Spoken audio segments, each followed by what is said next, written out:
नमस्कार, आप देख रहे हैं बिहार न्यूज और मैं हूं आपके साथ दिव्या सिंह। बढ़ते हैं खबरों की ओर। बुलेटिन में सबसे पहले बात करेंगे सहरसा की। सहरसा में नगर परिषद द्वारा सिर्फ खानापूर्ति के लिए चिन्हित जगहों पर अलाव की व्यवस्था कराई गई है। ऐसे में मुख्य चौक चौराहों पर अलाव की व्यवस्था नहीं होते देख स्थानीय लोग खुद से चंदा इकट्ठा कर अलाव की व्यवस्था करने में जुट गए हैं और चौक चौराहों पर अलाव की व्यवस्था की जा रही है। तस्वीर नगर परिषद क्षेत्र के वीर कुंवर सिंह चौक की है, जहाँ आसपास के लोग चंदा इकट्ठा कर अलाव की व्यवस्था चौक चौराहों पर कराने में जुटे हुए हैं। स्थानीय लोगों का मानना है कि नगर परिषद और जिला प्रशासन के द्वारा सिर्फ चिन्हित जगह पर ही अलाव की व्यवस्था की जा रही है। समझ में नहीं आ रहा है, सारा काम है धंधा चौपट है। हम लोग जैसा दिहाड़ी मजदूर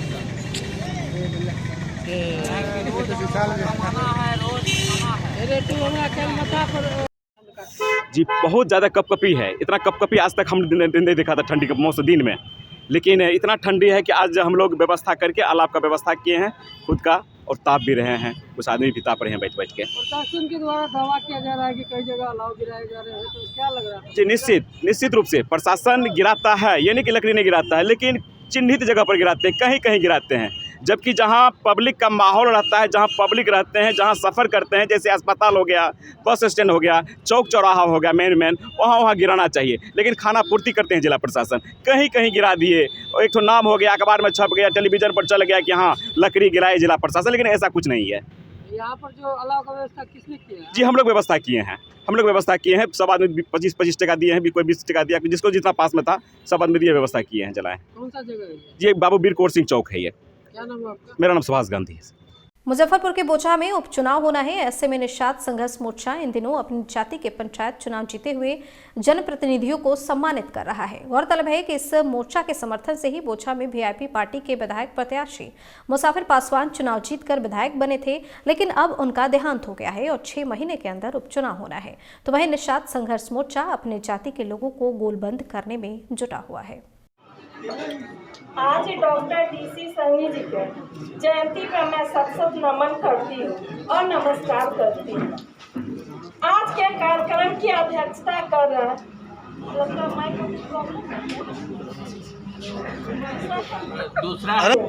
जयंती में मैं सत नमन करती हूँ और नमस्कार करती हूँ। आज की कार्यक्रम की अध्यक्षता कर रहे हैं निषाद संघर्ष मोर्चा के जिला अध्यक्ष महावीर सहनी, हमारे गार्जियन महावीर सहनी जी, और इस सभा में उपस्थित तमाम सहनी समाज की लोगों को मैं नमस्कार करती हूँ।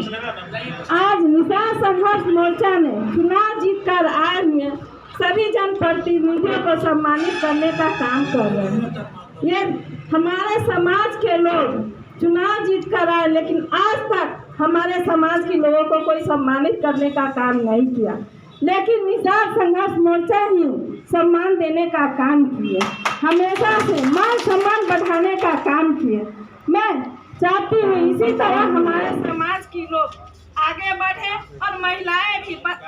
नवादा के हसुआ में जैसे जैसे सरस्वती पूजा नजदीक आता जा रहा है, वैसे वैसे सड़क पर गाड़ी वालों से जबरन चंदा वसूली का धंधा परवान चढ़ने लगा है। लगभग हर दिन चंदे को लेकर के गाड़ी वालों के साथ मारपीट की जा रही है। वहीं हिसुआ थाना क्षेत्र के गुरचक पेट्रोल पंप के समीप गया से बिहार शरीफ की ओर जा रही बस के कंडक्टर के साथ गुरचक के युवकों ने मारपीट की। बस पर रोड़ेबाजी भी की गई, जिसके कारण आवेश में आकर बस संचालकों ने गया नवादा पथ को रेलवे गुमटी के समीप जाम कर दिया। घटना की सूचना मिलते ही हिसुआ थाना प्रभारी राजीव पटेल दलबल के साथ घटनास्थल पर पहुंचे और बस संचालकों से बातचीत की और दोषी युवकों को जल्द गिरफ्तार करने का आश्वासन भी दिया।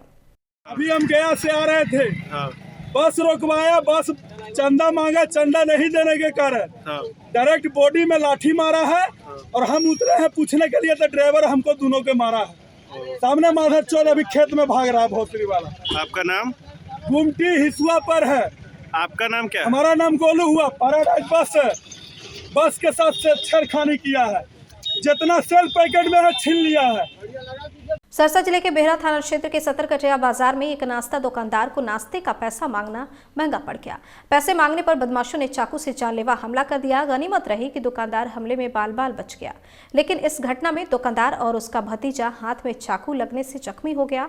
दिन दहाड़े इस तरह की घटना से नाराज लोगों ने सड़क पर आगजनी करते हुए सड़क जाम कर प्रदर्शन की और जमकर नारेबाजी भी की।